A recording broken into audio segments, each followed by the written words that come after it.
शिक्षण का नया सत्र शुरू हो गया है और साथ ही कुकुरमुत्ते की तरह जगह जगह बिना मान्यता के स्कूल भी खुल गए हैं, जो धड़ल्ले से मनमानी फीस वसूल कर बच्चों को अपने फर्जी स्कूल में प्रवेश दे रहे हैं।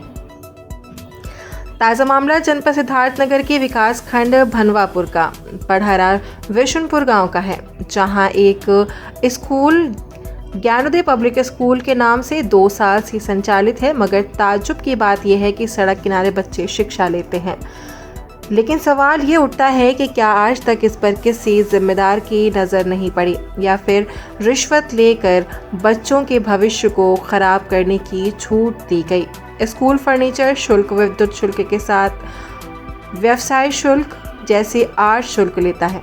बच्चे मुर्गी के दरबे जैसे कमरे में बैठते हैं, जहां हवा और रोशनी बराबर नहीं आती। महोदय, आपका नाम क्या है? अनिल कुमार बरू। जो ये स्कूल है, इस स्कूल का नाम ज्ञानोदय पब्लिक स्कूल। ये स्कूल कब से संचालित है आपका? अगले सत्र यानी पिछले साल से आपका चल रहा है। जी। कितने बच्चे हैं इसमें? इस समय 150 बच्चे हैं। 150 बच्चे हैं। तो स्कूल की कोई बिल्डिंग अपनी नहीं है, ये एक घर है जहाँ सब पीछे आगे डॉक्टर साहब अपना इलाज करते हैं। एक छोटा सा कमरे के बारे जिसमें रोशनी का भी बराबर इंतज़ाम नहीं। ऐसा क्यों है? सर, ज़मीन लिए हैं, 1 आध साल में बन जाए। थोड़ा आर्थिक स्थिति कमजोर है, जिसके कारण नहीं बना पा रहे। आपके स्कूल का रजिस्ट्रेशन कब हुआ था?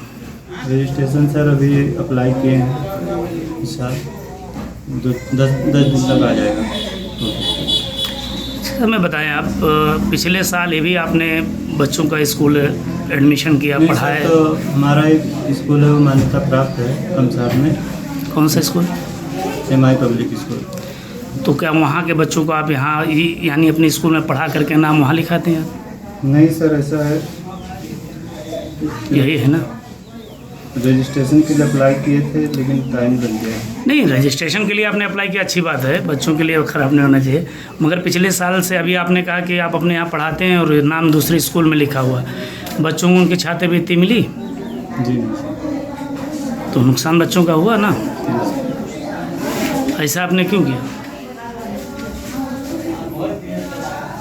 आपको पता ही होगा कि शिक्षा में हमारे योगी जी कुछ ज़्यादा ही इंटरेस्टेड हैं। जी सर। और हमारे कितनी भी कोशिश कर ली जाए सर, शिक्षा में कमी नहीं है, शिक्षा तो हम दे रहे हैं बढ़िया से, ठीक है सर। और BEd टेट CTET हम भी क्वालिफाई हैं।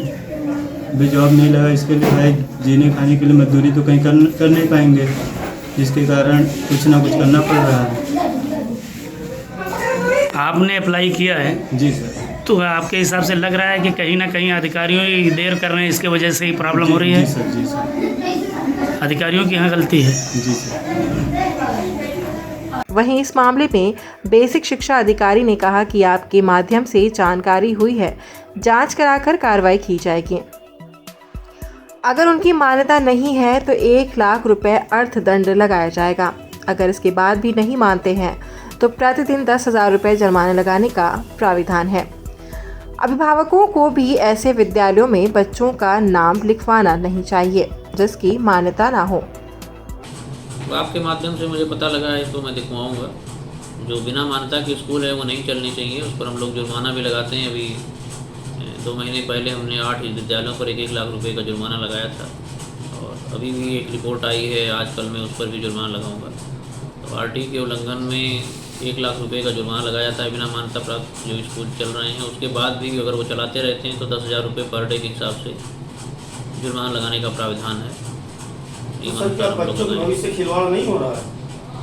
निश्चित रूप से हो रहा है। अगर बिना मान्यता के स्कूल चला रहे हैं, अनमान्यता के पश्चात ही इन लोगों को स्कूल चलाना चाहिए। अभिभावकों को भी इस बारे में ध्यान रखना चाहिए कि अगर कोई विद्यालय मान्यता प्राप्त नहीं है तो वहाँ अपने बच्चों का एडमिशन नहीं कराना चाहिए।